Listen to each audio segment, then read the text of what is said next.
நம் இனிய அன்னை 1914 இந்தியா வரும் முன்னரே அவர் பாரிஸில் இருந்த காலத்திலேயே பல வகையான ஆன்மீக அனுபவங்களையும் காட்சிகளையும் பெற்றிருந்தார்.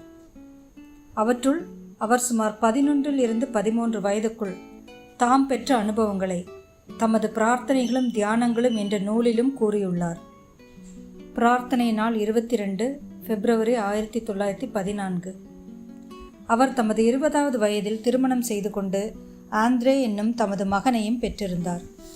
ஆனாலும் அன்னை மிரா ஆன்மீகம் சார்ந்த தமது இளம் வயது கனவுகளை, கச்சிதமான அனுபவ காட்சிகளை, ஆத்தியாத்மிக ஆர்வங்களை மறக்கவில்லை.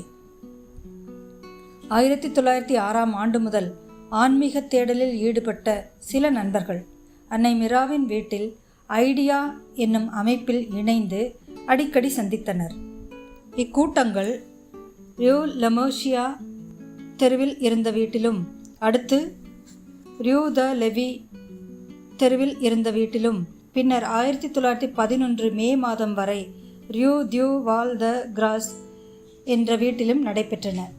தத்துவம், அறம் சார்ந்த விவாதங்கள் பலவும் இடம்பெற்றன.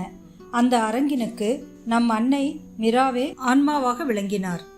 அவர்கள் எப்படி ஒன்றுபட்டு உயர் இலக்கினை எட்ட வேண்டும் என்னும் யோசனைகளுக்கு அவரே வழிகாட்டி.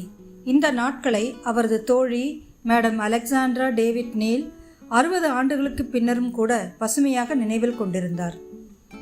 நம் அன்னை மிராவின் நேர்த்தியான உடை, அவரது அறிவாற்றல் யாவும் அத்தோழியின் நினைவில் உள்ளன என்றும், அன்பும் இனிமையும் அன்னை மீராவிடம் குடிக்கொண்டிருந்தன என்றும், உயர்ந்த செயல்கள் செய்த பின்னரும் அவற்றை உடனடியாக மறந்து விடுவது நம் அன்னையின் இயல்பாக இருந்தது எனவும் நினைவு கூறுகிறார் திருமதி நீல் அவர்கள்.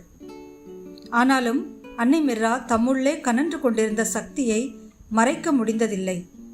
அச்சமயங்களில் நம் அன்னை மிராவின் வீட்டில் நடந்த கூட்டங்களுக்கு விரிவான குறிப்புகள் ஏதும் இல்லை.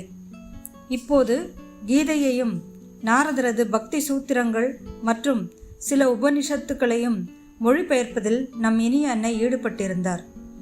இந்த காலகட்டத்தில் அன்னையின் வாழ்வில் முக்கியத்துவம் வாய்ந்த அவரது எழுத்துக்கள், பேச்சுக்கள் ஆகியன அன்னையின் நூல் தொகுதியில் 2வதாக வரும் the words of long echo என்னும் நூலில் விவரிக்கப்பட்டுள்ளன.